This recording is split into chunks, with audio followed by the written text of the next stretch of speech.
The first people who wrote anything down probably didn't know they were inventing literature.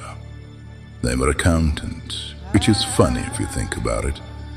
Civilization begins with someone saying, 2 jars of barley owed, 3 jars delivered, discrepancy noted. Imagine the clay tablet, still soft, the stylus scratching like a small insect across wet earth. I like to think the scribe paused halfway through recording a shipment of goats and thought, what if I wrote something else? That's how stories sneak in, through accounting errors of the soul. Anyway, this was Mesopotamia around 3,300 years before Christ. Though the number feels suspiciously tidy, time is always tidied up afterward, like a rune after a party.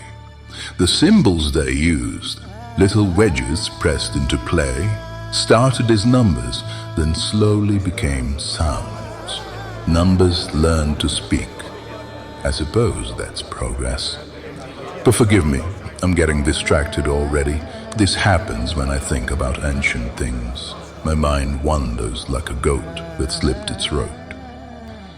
In 1853, an archaeologist named Hormuzd Rassam dug up some tablets from the ruins of Nineveh. Imagining brushing away dust and suddenly discovering that people 4,000 years ago had been telling stories. I wonder if he felt embarrassed for us, modern people who think we invented existential dread. Because on those tablets was the story of Gilgamesh. Now you may know it already. If you don't worry, I'm not entirely sure I know it either. Stories this old behave strangely. They shift when you look at them too closely.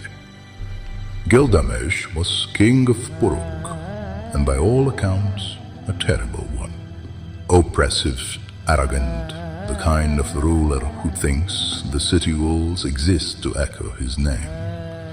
The gods noticed this. Apparently the gods were monitoring municipal behavior back then, and they decided he needed a correction. So they made Enkidu, a wild man, clay-bodied, animal-haired, probably smelled like wet forests and stubborn freedom. If you ask me, the gods were experimenting. You create a tyrant, then you create his opposite, and you see what happens when they collide. They fought first, of course. Men always fight before they understand each other, sometimes after, too. But after the fight, they became friends, which is the part of the story that always gets me.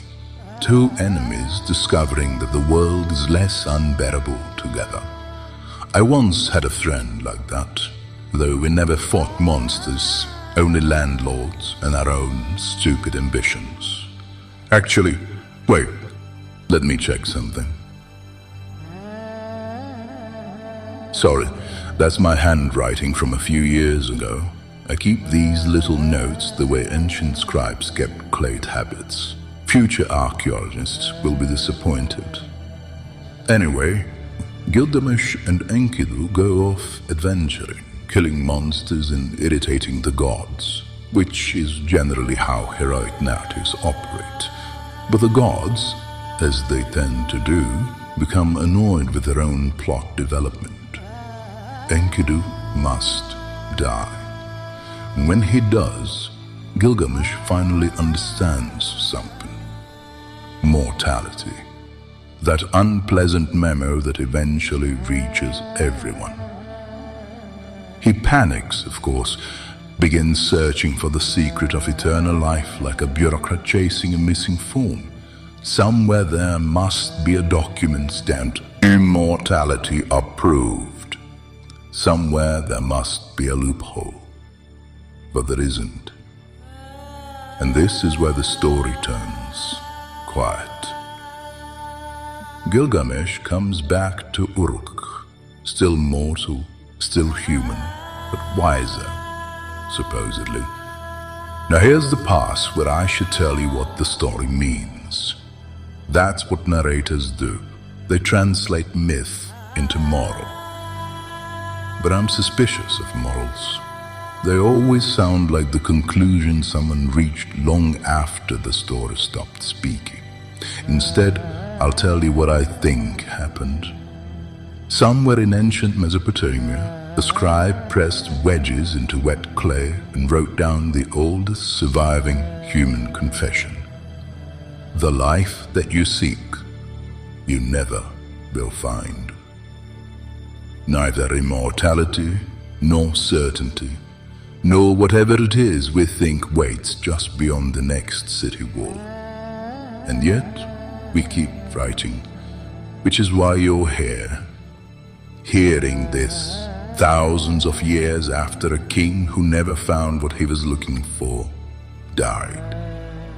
It's why I'm here too, pressing words into this strange digital clay, hoping very quietly that someone in the future will brush away the dust and wonder what we were trying to remember.